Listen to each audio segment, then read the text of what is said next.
Olá, alunos, boa tarde. Esta é uma aula para a segunda série do ensino médio, uma aula de sociologia, né? E hoje o tema dessa aula é natureza, pensamento e sociedade, os elementos da igualdade e a condição da mulher.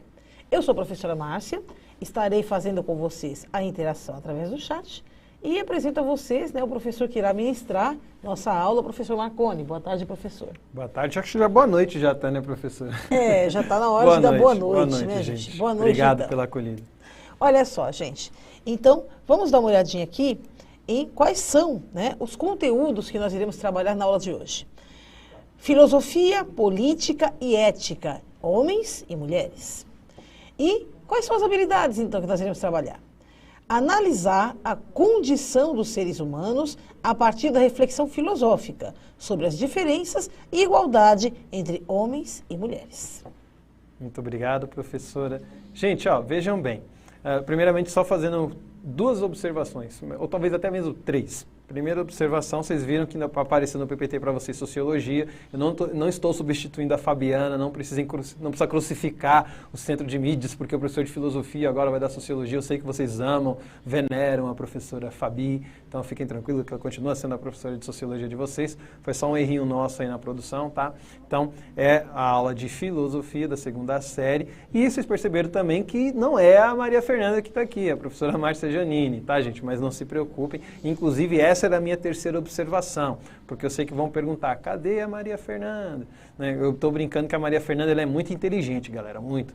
Então ela faz parte de um grupo de pesquisa na universidade e foi marcado um encontro desse grupo de pesquisa justamente no nosso mesmo horário de aula, por isso que ela se ausentou, mas na semana que vem ela estará conosco aqui, tá bom? E aí fica um beijo para a Fê. Eu falei para ela, Fê, em qualquer lugar em que você esteja, você vai fazer falta, então vá lá contribuir com esse grupo de pesquisa. Beleza, gente? Falado disso, eu quero deixar aqui com vocês algumas sugestões de pesquisa para a gente continuar a nossa reflexão, aquilo que a gente construiu lá na semana passada.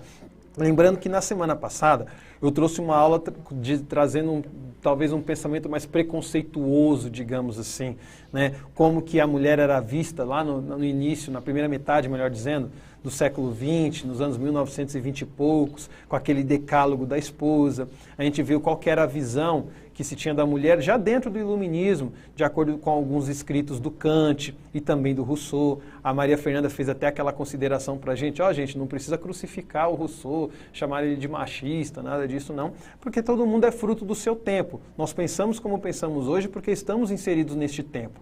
Em tempos diferentes, o nosso pensamento provavelmente seria diferente, né? É importante a gente entender essa questão do contexto. E aí eu falei, olha, na aula de hoje sim, nós veríamos a crítica a esse pensamento que diminui, que coloca a mulher num patamar que não é o seu patamar, que é o patamar da igualdade. Eu gosto muito, tenho certeza que a Márcia vai conhecer muito melhor do que eu, né? Tem um livro chamado Talmud, e eu não tenho acesso, não tenho conhecimento do Talmud, gente, mas ouvi uma vez uma frase que existe nele, que eu me apaixonei. É uma frase que está dentro do contexto religioso, sobre o mito criacionista, mas eu achava muito interessante porque dizia assim, que a mulher ela foi tirada do lado do homem, né, do meio, para mostrar que ela não é nem superior nem inferior, debaixo do braço para que ela seja protegida, do lado do peito para que ela seja amada, né? Mostrando justamente a importância da mulher. Isso não quer dizer que eu estou dizendo que a mulher precisa de proteção, ela não consegue se proteger sozinha, não é disso que a gente está falando, mas só para a gente perceber o valor que a mulher tem, e é sobre isso que a gente vai conversar na aula de hoje.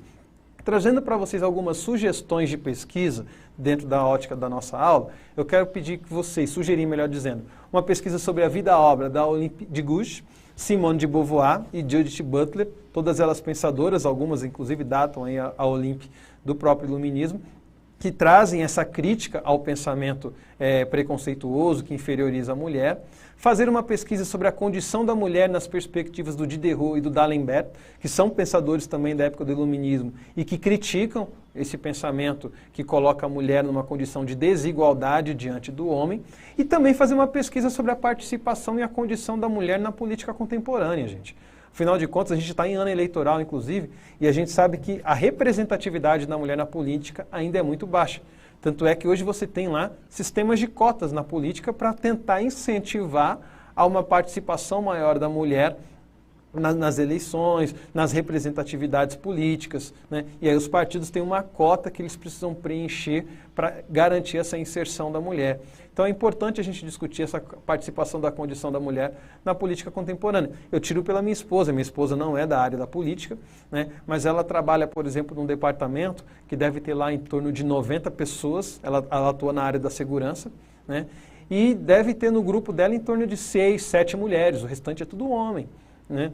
E muitas vezes, não pela questão de que, porque a segurança precisa de um porte físico maior, não tem nada a ver com isso.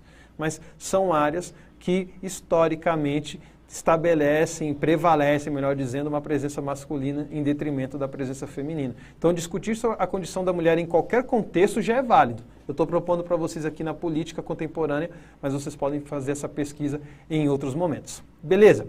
Vamos fazer uma recapitulação rapidamente do que a gente viu na aula passada? Nós vimos o homem em Kant e Rousseau. Então, como é que o Kant pensava o homem, a questão da autonomia, né? O Rousseau também, né?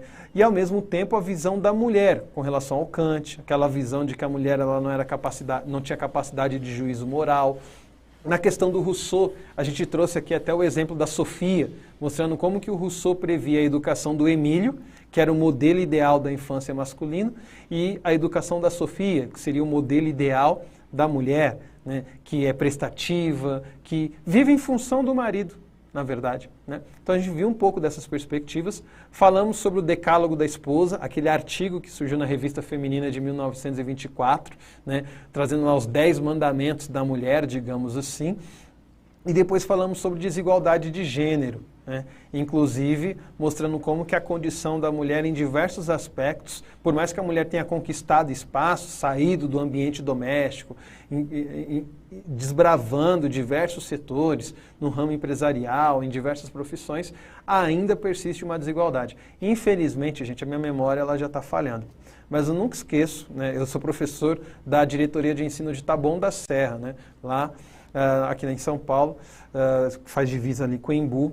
E eu nunca esqueço, eu a caminho da escola para dar aula lá no Colégio Laerte Almeida de São Bernardo. Um abraço para o pessoal lá do Laerte, os professores, direção, coordenação e alunos.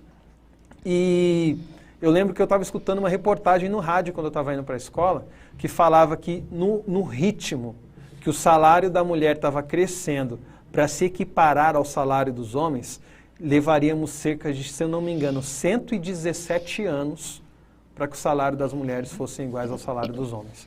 Então vejam como essa desigualdade ainda é gritante, ainda é gigantesca. A gente conversou sobre essa desigualdade e eu dei uma sugestão de projeto e deixo essa sugestão de projeto aqui como continuação para vocês, que é a construção ou digital ou física, quando for seguro, né, quando as normas sanitárias permitirem, do Museu da Empatia em sua escola. Gente, quem não conhece o Museu da Empatia, super recomendo, pesquisem na internet. Teve uma iniciativa desse museu no Ibirapuera e em outro lugar aqui em São Paulo, que agora não me recordo também, fantástico. Ele é um museu onde você é convidado a viver a experiência do outro. Eu vi algumas iniciativas desse museu, por exemplo. Uma era uma cabine que você chegava, colocava um fone de ouvido e calçava um sapato. Esse sapato era de uma pessoa e você ia ouvindo a história daquela pessoa enquanto você estava com o sapato dela. E era emocionante você se colocar no lugar de outras pessoas, né? Tem o livro A Biblioteca Humana, que é quando você entra na biblioteca, em vez de você ler um livro, você ouve a própria pessoa contando a história dela. E eles têm outras iniciativas também. Então, por que não construir um museu da empatia? A gente já conversou aqui sobre a condição da mulher, conversamos sobre a questão do racismo, conversamos sobre o preconceito com o pobre, que era a aporofobia, conversamos sobre o ageísmo, que era o preconceito com a criança, com o jovem ou com o idoso. Então, nada melhor do que a gente se colocar no lugar do outro. Há um tempo atrás fizeram um experimento muito interessante. Pegaram pessoas jovens e aí colocaram nelas um óculos com um grau todo distorcido e aí prendiam pesos no braço dela e no corpo para ela se locomover, para ela se colocar no lugar de um idoso, para ela entender por que o idoso anda mais devagar, por que ele tem às vezes aquela dificuldade para subir ou descer de um ônibus. Se colocar no lugar do outro, gente, a empatia, né, é o segredo para um mundo melhor. E aí, nesse sentido, fica como sugestão de projeto, você professor, ou você mesmo aluno, vocês que possuem um grêmio na escola de vocês, construir um museu da empatia, seja de uma forma digital ou de uma maneira física. E aí, falado disso, nós vamos para a nossa problematização. E a pergunta de hoje é, Você já presenciou ou vivenciou situações nas quais as diferenças e desigualdades entre homens e mulheres levaram a ações discriminatórias? Se sim, quais? O que sentiu? Em outras palavras, você já passou por situações onde, por conta da desigualdade entre homem e mulher, ocorreu uma discriminação? Se sim, qual foi a situação? E o que você sentiu quando você viu essa situação? 2 minutinhos e a gente volta com a Márcia Janine conosco.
Voltando aqui, professor Marconi, bastante interação. Olha só, o William cita aqui um fato, né?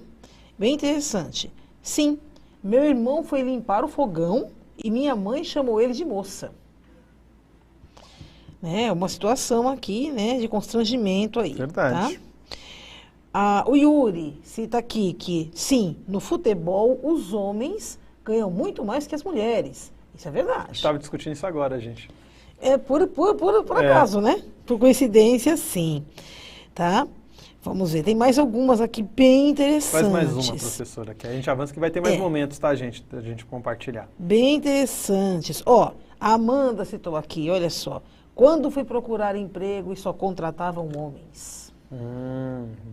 Bacana quando eu falo, gente, é por conta da interação de vocês, esse feedback. Lógico que são situações lamentáveis, são situações tristes, mas que vão mostrando para a gente o quanto essa desigualdade ela ainda persiste. Falado disso, vamos agora na filosofia pegar alguns textos que embasam para a gente esse direito legítimo da mulher à igualdade. O primeiro deles é a Declaração dos Direitos da Mulher e da Cidadã, escrita pela Olympe de Gouges, que na verdade era um pseudônimo da Marie Gouges, lá nascida na França em 1748 e morreu em 1793. 2 anos antes dela morrer, ela publica, então, a Declaração dos Direitos da Mulher e da Cidadã, justamente como resposta à Declaração dos Direitos do Homem e do Cidadão.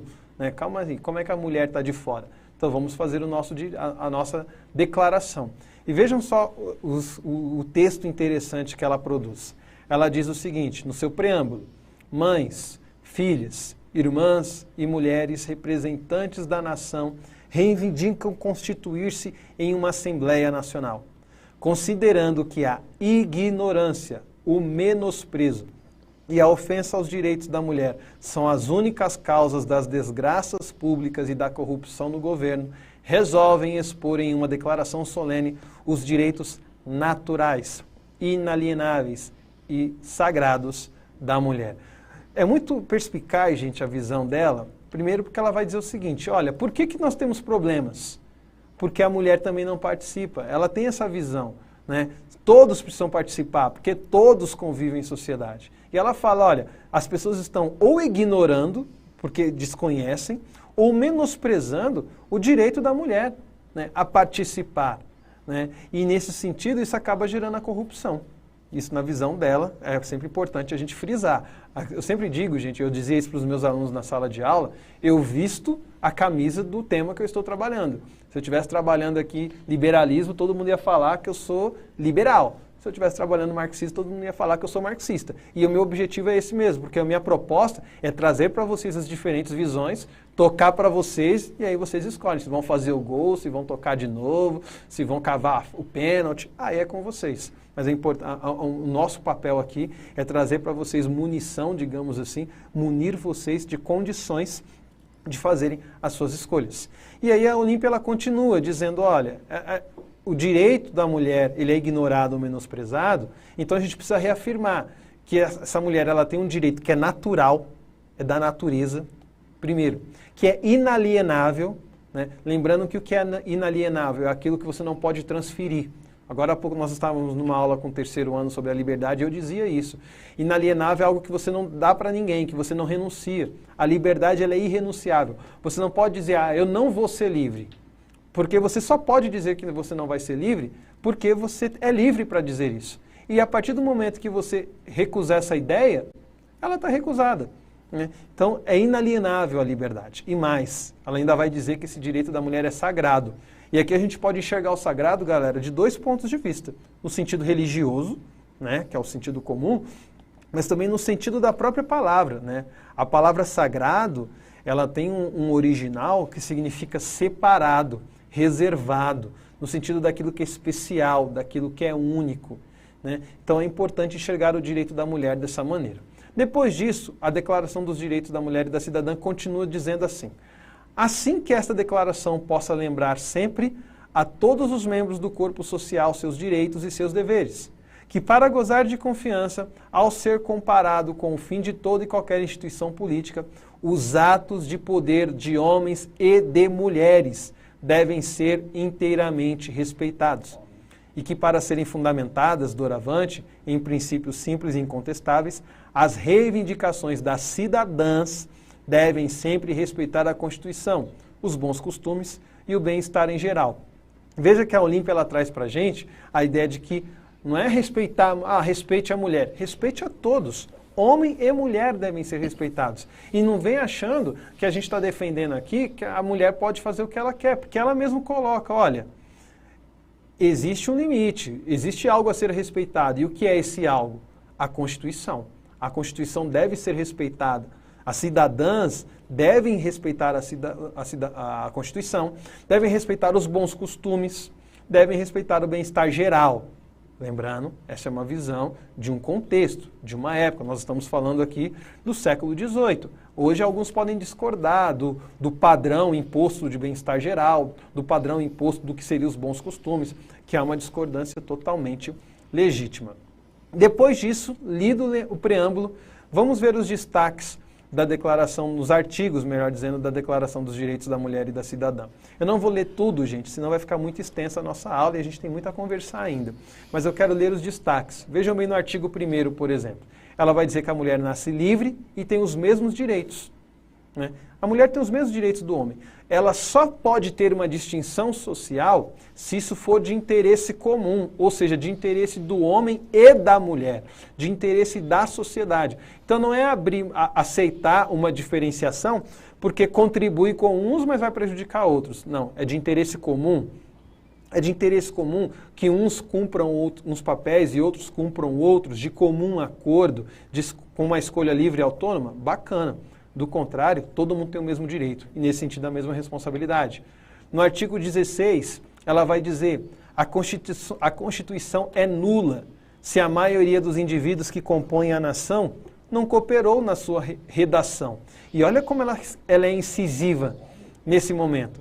Porque a gente tem que respeitar a Constituição, mas ela fala, a Constituição ela não é legítima. Quando ela é escrita só pelos homens, de acordo com o interesse dos homens, de acordo com a vontade dos homens, deixando as mulheres de lado. As mulheres também têm o direito de participar da construção da Constituição, que é a lei máxima. No artigo 17, ela traz uma questão bem prática da questão da igualdade. As propriedades são de todos os sexos. Gente, isso é muito caro. Para você ter uma ideia, antigamente, quando eu falo antigamente, algumas décadas atrás, às vezes a mulher, ela tinha que colocar o patrimônio dela no nome do marido, porque a posse de um patrimônio de uma mulher não era legítimo. Quando a gente pensa na própria questão do sobrenome, houve momentos em que a mulher era obrigada a assumir o sobrenome do marido. Aconteceu um fato muito curioso comigo. Eu sempre quis o sobrenome da minha esposa, gente. Desde antes de conhecer minha esposa, eu sempre falava, quando eu casar com uma mulher, eu quero o sobrenome dela. Porque eu queria. Você pegar o sobrenome de alguém é você fazer parte de uma história. Né? A minha esposa ela é do Rio e nós viemos casar em São Paulo na época, porque ela ainda morava lá, justamente porque o estado de São Paulo permite a gente fazer essa inserção e a troca de sobrenome. Né? Então eu tirei meu último sobrenome e peguei o sobrenome dela. Em outros estados, como por exemplo no próprio Rio de Janeiro, você só pode acrescentar, você não pode tirar. E isso é muito recente, porque antigamente não podia. A mulher pegava o nome do marido, o marido fica com o seu nome lá, bonitinho. Porque a hereditariedade, a herança, era passada pelo homem e não pela mulher. Né? Então quando a gente vê essa questão que a propriedade é de todos os sexos, isso é muito caro. A mulher tem direito a possuir bens também, e não apenas os homens. E aí, por fim, a Olímpia ela conclui dizendo assim, mulher, desperta. A força da razão se faz escutar em todo o universo. Reconhece teus direitos. O poderoso império da natureza não está mais envolto de preconceitos, de fanatismos, de superstições e de mentiras. A bandeira da verdade dissipou todas as nuvens da ignorância e da usurpação. O homem escravo multiplicou suas forças e teve necessidade de recorrer às tuas, mulher, para romper os teus ferros. Tornando-se livre, tornou-se injusto em relação à sua companheira. Em outras palavras, ela está dizendo, mulher, acorda, porque o homem hoje é livre graças a você. Né? Então é muito importante a gente entender que é preciso resgatar essa justiça. O homem é livre graças à mulher, a mulher tem direito então de desfrutar dessa liberdade, dessa igualdade também. Nesse sentido, agora eu quero trazer uma outra perguntinha problematizadora, porque ela vai fazer um link para a próxima pensadora que a gente vai estudar. Vejam bem, em sua percepção, nós somos definidos pelo nosso corpo e nosso pensamento ou pela sociedade? O que é que nos define? A nossa constituição biológica, a nossa mente, o nosso pensamento ou a sociedade? Justifique e exemplifique. Eu nem vou pedir para exemplificar, gente, porque o nosso tempo é muito curto, mas justifica. Olha, nós somos definidos pelo nosso corpo por conta disso, pelo nosso pensamento por conta daquilo, pela sociedade por conta de tal situação. Faz essa justificativa bacana para nós, tá, gente? Por favor. 60 segundinhos, eu sei que o tempo é apertado, mas a gente volta aí para dar continuação à nossa reflexão com a professora Márcia. Tá bom, gente?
Contra a biologia. Olha só, gente, voltando aqui, tá bastante interação. Vocês estão afinadíssimos, professor. Tem muitas respostas aqui interessantíssimas, tá? Olha só. Aí aqui, o professor Jefferson cita caráter.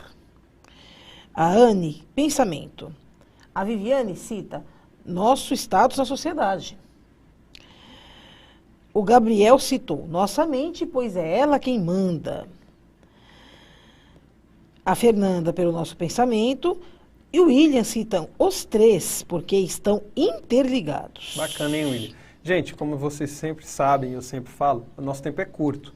Mas saibam que, na medida do possível, façam essa experiência, façam esse exercício de tentar aprofundar depois as suas respostas. Por que que eu acho, né, que é o pensamento que nos define, que é o corpo que nos define, que é a sociedade que nos define, que são os três que nos definem? É importante a gente buscar esse embasamento para que a gente tenha argumento para a nossa crença e para os debates nos quais a gente se insere, querendo ou não querendo, a gente sempre se envolve aí em debates. Beleza, gente? Obrigado pela participação de vocês, mas eu quero trazer mais uma perguntinha para a gente poder amarrar essa discussão e chegar no próximo pensamento que a gente vai refletir aqui. Pergunto: quem determina os papéis do homem e da mulher na sociedade? Quem é que diz, olha, isso é coisa de homem, isso é coisa de mulher? E mais, quais as consequências dessa determinação? Quais são as consequências de você estabelecer que tais coisas são de homens e tais coisas são de mulheres? Mais 60 segundos e a gente volta com a Márcia.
Olha só, professor Marconi, muitas interações bem bacanas aqui.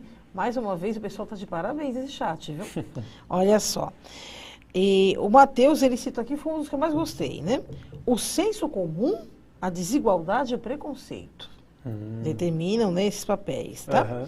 Olha só. O professor Edson, obrigada, professor, pela participação, cita aqui, fruto da construção social. Vamos falar disso, professor. A Rafaela cita, né, pelo nosso corpo e pelo nosso pensamento também, uma vez que a sociedade só impõe rótulos. Interessante essa questão do Muito rótulo. legal. A Luzinete cita ainda a cultura. E tem outra aqui bem interessante, tá? Deixa eu ver aqui, peraí, eu tinha separado aqui. Tá? A cultura, ela cita a cultura. E a Daniela cita aqui, ó, infelizmente nós mesmos, a separação em algumas áreas por gênero. Interessante, Daniela, né? Daniela. Muito perspicaz, muito bem percebido, Dani. Gente, vejam bem, antes da gente aprofundar o nosso assunto, é importante a gente ter em mente que correntes de pensamento diferentes vão fundamentar de maneiras diferentes essa pergunta que eu fiz a vocês. Tem gente que vai defender, olha, as diferenças elas são da natureza, são biológicas.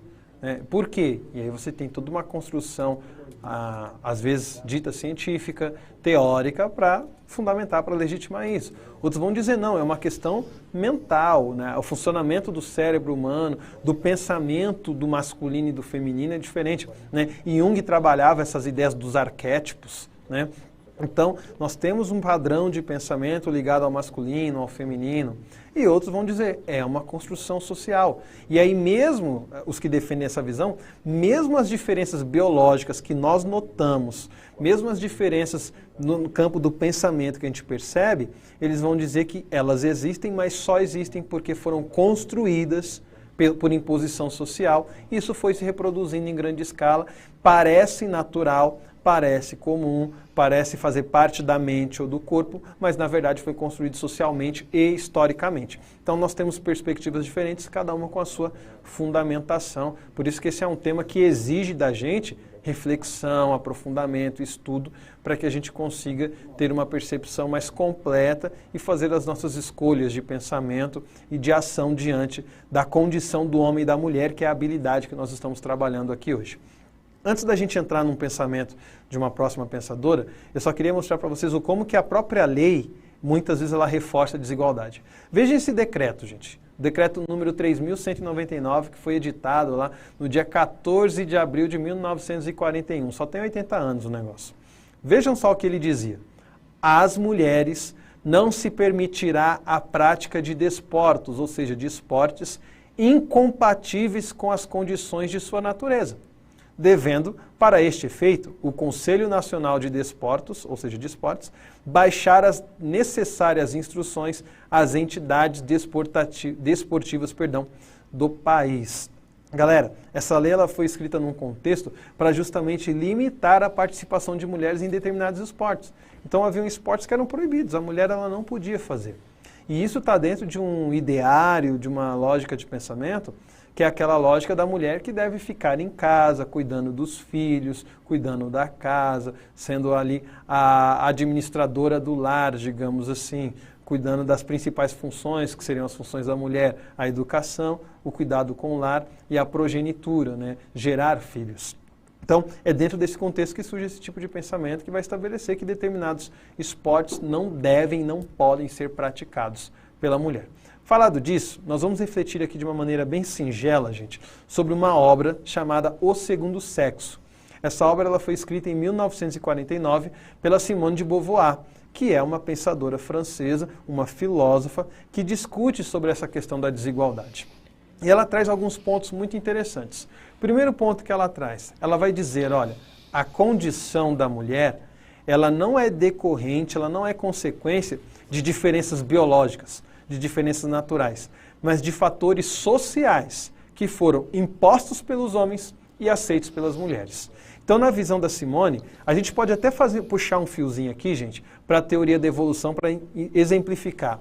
A teoria da evolução vai dizendo que pequenas alterações vão sendo perpetuadas de geração em geração dentro das espécies, porque elas são pequenas alterações que contribuem para uma maior adaptação da espécie ao meio e assim prolongando a sua sobrevivência. Nesse sentido, a Simone está trazendo que, olha, hoje nós temos sim diferenças naturais, melhor, naturais não, biológicas, digamos assim. Mas na visão dela, essas diferenças só existem porque lá atrás houve uma construção social que estabeleceu. Isso o homem vai fazer e isso a mulher vai fazer. Isso é função do masculino, isso é função do feminino. E na medida em que isso foi se perpetuando na história, isso foi causando inclusive modificações no corpo, gerando as diferenças que nós temos hoje. Lógico, isso não se trata de uma diferença no campo da gestação, por exemplo, né? Mas tirando essas diferenças no campo da gestação, né? Do sistema reprodutor, vamos colocar assim, do homem e da mulher, fora isso, as diferenças na visão dela não existiam, eram pequenas e foram se acentuando por uma construção social. Nesse sentido, ela vai dizer ainda, tanto homens quanto mulheres têm a sua condição determinada pela sociedade, por marcas sociais. Ou seja, o homem é o homem que é a mulher que é, e quando eu falo homem e a mulher, não estou falando do individual B, estou falando de uma maneira generalizada. Eles são o que são, o que a gente entende por homem sim, é assim, o que a gente entende por mulher é assim, por conta das marcas sociais. Ou seja, os rótulos que alguns estabeleceram aqui atrás. Isso é de homem, isso é de mulher. Um homem não limpa o fogão, como algum aluno apresentou agora há pouco, porque é estabelecido o que é função de um homem e o que é função de uma mulher. E ela vai dizer mais, a Simone, a superação dessa condição só pode ocorrer pela via política, pela união e pelo engajamento das mulheres na luta, não contra os homens, mas contra o machismo. A ideia não é fazer uma oposição ao homem, é fazer uma oposição à supremacia do masculino, o machismo. Por isso que lá no primeiro item que eu li para vocês da Simone, aparecia que o problema vem de uma imposição dos homens, mas também de uma aceitação da mulher. A Simone falava, olha mulheres, vocês têm culpa no cartório, porque vocês aceitam essa imposição. Por isso que a saída é política, ou seja, vamos discutir, vamos nos engajar, vamos nos articular. Inclusive, não aparece aqui, gente, mas uma outra coisa que a Simone aponta como saída também é o campo do trabalho, né? Afinal de contas, o trabalho é a produção da riqueza, é a produção da igualdade material, né? Então, o trabalho também é um caminho para a construção dessa igualdade entre homens e mulheres. E aí, a partir disso, agora a gente vai ver alguns pequenos trechos sobre a luta pela igualdade expressa em leis. A gente viu aqui a luta pela igualdade na Declaração dos Direitos da Mulher e da Cidadã, né, da cidadã e da mulher, lá no século XVIII. Vimos a Simone de Beauvoir no século passado. Agora vamos ver algumas leis que expressam essa luta da mulher pela igualdade. A primeira delas, que é a Lei número 11.340, de 7 de agosto de 2006, ela vai dizer o seguinte no seu artigo 1º. Esta lei cria mecanismos para coibir, ou seja, para fazer uma força para impedir que aconteça, e bem como para prevenir a violência doméstica e familiar contra a mulher. E a gente sabe que os números têm indicado, gente, que nesse período que nós estamos vivendo, infelizmente, a violência contra a mulher está crescendo e muito. No segundo artigo vai dizer, toda mulher goza dos direitos fundamentais inerentes à pessoa humana, né? Não se trata de ser homem, não se trata de ser mulher, se trata de ser humano. E sendo humano, temos todos os mesmos direitos, temos todas as mesmas prerrogativas. Continuando, no artigo 3º, vai dizer esta lei, serão asseguradas às mulheres as condições para o exercício efetivo dos direitos à vida, segurança, saúde, alimentação, educação, cultura, moradia, ao acesso à justiça, ao esporte, ao lazer, ao trabalho, à cidadania, à liberdade, à dignidade, ao respeito e à convivência familiar e comunitária. Então vejam que isso deve ser assegurado, é uma obrigação do Estado. Tanto é que a gente vai ver no primeiro parágrafo e no segundo parágrafo aí em negrito, dizendo que isso aí é responsabilidade do poder público, porque ele tem que desenvolver políticas, mas também cabe à família e à sociedade. Então todos devem se envolver na luta por esse direito à liberdade. Eu sempre falo, gente, eu sou homem, mas eu tenho uma filha, eu tenho uma esposa, eu tenho uma mãe. Então só isso já seria motivo diferente para eu lutar por uma igualdade. E eu nasci homem, mas poderia não ter nascido, né? Então nesse sentido é muito importante a gente pensar, né, em como a liberdade, ou melhor, a falta de liberdade de um afeta a todos. Sartre já trazia essa ideia, essa visão, né? Quando um não tem a liberdade, todos perdem. Por isso que é importante essa luta pela liberdade e pela igualdade. Beleza, gente? Falado disso, nós vamos fazer um exercício de verdadeiro ou falso que vai durar aí apenas 30 segundinhos. Pensando bem, gente, eu estou olhando aqui no nosso relógio, acho que não vai dar tempo da gente fazer esse exercício. Então eu vou fazer o seguinte, eu vou deixar aparecer aí na tela para vocês tirarem um print, tá? Não vou colocar correção, a gente tem a correção aqui para colocar na tela, mas eu vou deixar isso como um exercício, uma atividade que você pode desenvolver, você professor com seus alunos, ou você aluno também, para testar os seus conhecimentos. E aí depois vocês podem procurar o nosso PPT, o nosso PowerPoint, para ver a correção. Aproveitando esse assunto, a gente sabe que tem alguns professores que têm comentado, cadê o PPT, cadê o slide que nós não estamos achando, gente? Galera, a gente está num processo de transição e de melhoria da plataforma. Para vocês terem uma ideia, até agora já foram produzidas mais de 6.000 aulas. Nós temos mais de 3.000 horas de conteúdo. Vocês têm noção do que é 6.000 PPTs? Né? Então, assim, a gente está produzindo um volume gigantesco. Então, tanto o sistema precisa de aperfeiçoamento, o que a gente chama de fluxo, que é o trabalho de cada um, precisa de aperfeiçoamento. Então, tenha um pouco de paciência conosco, que esse material vai aparecer, seja no Drive, que a gente já compartilhou com vocês, seja com um repositório que está sendo construído, está em fase de implementação lá no site do Centro de Mídias da Educação de São Paulo. Beleza, gente? Falado disso, vai aparecer na tela rapidamente para vocês o que nós vimos hoje, que foi a Declaração dos Direitos da Mulher e da Cidadã, a obra O Segundo Sexo e a condição da mulher expressa em leis. Na próxima aula com a professora Maria Fernanda, conversaremos sobre filosofia e educação e eu deixei como sugestão de projeto para vocês a construção do Museu da Empatia. Falado disso, agradeço muito a participação de vocês e me despeço deixando a palavra com a professora Márcia. Olha só, gente, muito obrigada a participação de todos, professores e alunos. E Observem na tela que vai aparecer agora o QR Code e também o link para que vocês possam avaliar a nossa aula e deixar ali suas sugestões e comentários. Muito obrigada a todos. A gente se vê. Até mais. Tchau, tchau.